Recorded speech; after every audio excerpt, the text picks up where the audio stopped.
The scope showed everything in crystal clarity. General Patton's profile at 340 yards, the wind barely a whisper, the morning sun creating perfect visibility.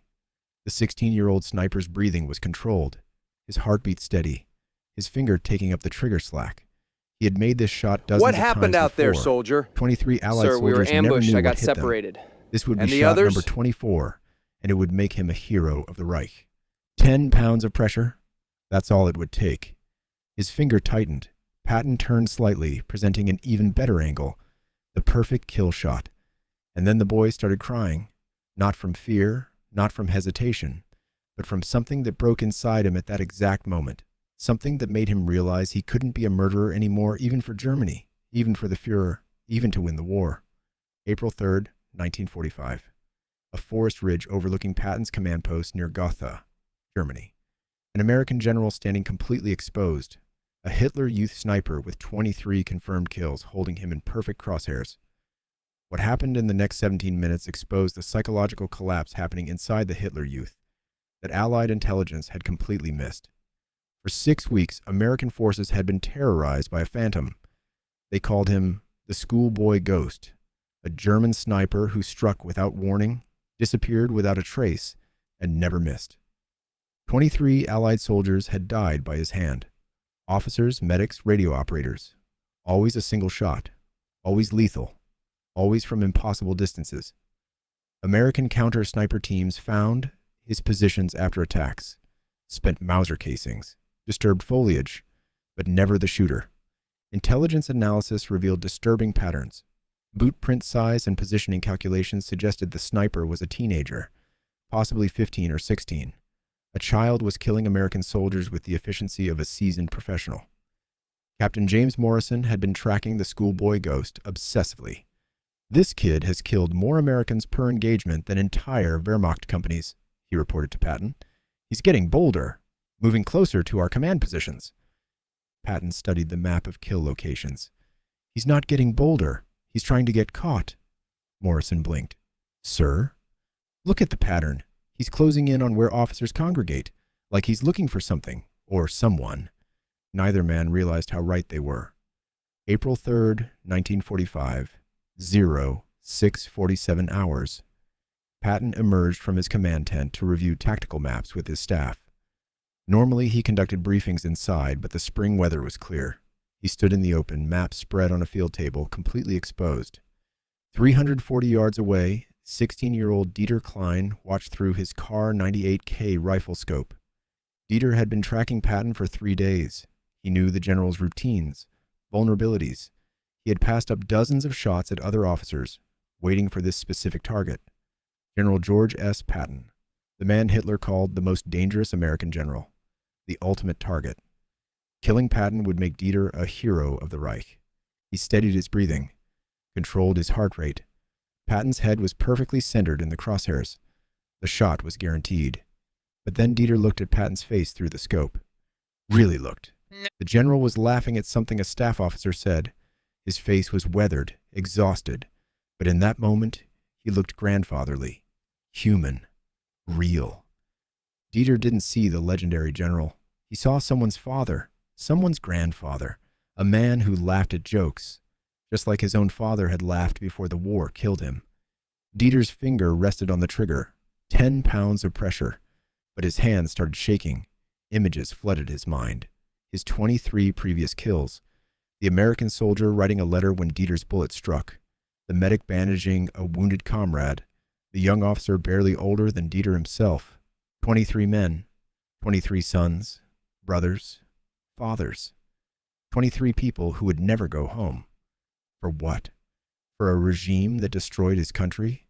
For a Führer hiding in a bunker? For a war already lost? Tears blurred Dieter's vision. He couldn't do it anymore. He couldn't kill another person. He couldn't be a murderer for a cause he no longer believed in. Dieter slowly removed his finger from the trigger. He unloaded the rifle, ejecting the chambered round. He placed the weapon on the ground. Then he stood up, hands raised, and walked toward the American lines. American sentries nearly shot him on sight. A figure in Hitler Youth uniform emerging from the forest. This could be the schoolboy ghost. This could be a trap. "Don't shoot!" Dieter screamed in broken English. I surrender? I am the sniper! MPS found his car 98K lying behind him, unloaded and abandoned. They searched him. No weapons, nothing. I want to speak to General Patton, Dieter said clearly. I had him in my scope. I chose not to shoot. I need to tell him why. Within minutes, Captain Morrison arrived. You're the schoolboy ghost?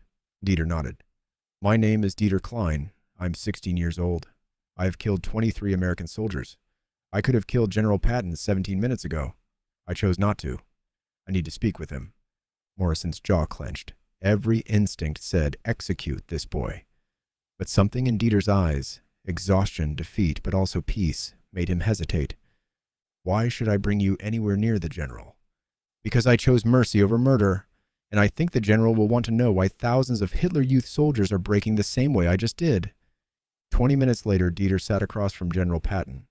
Patton studied the boy in silence. You're the one who's been killing my men. Yes, sir. 23 confirmed kills.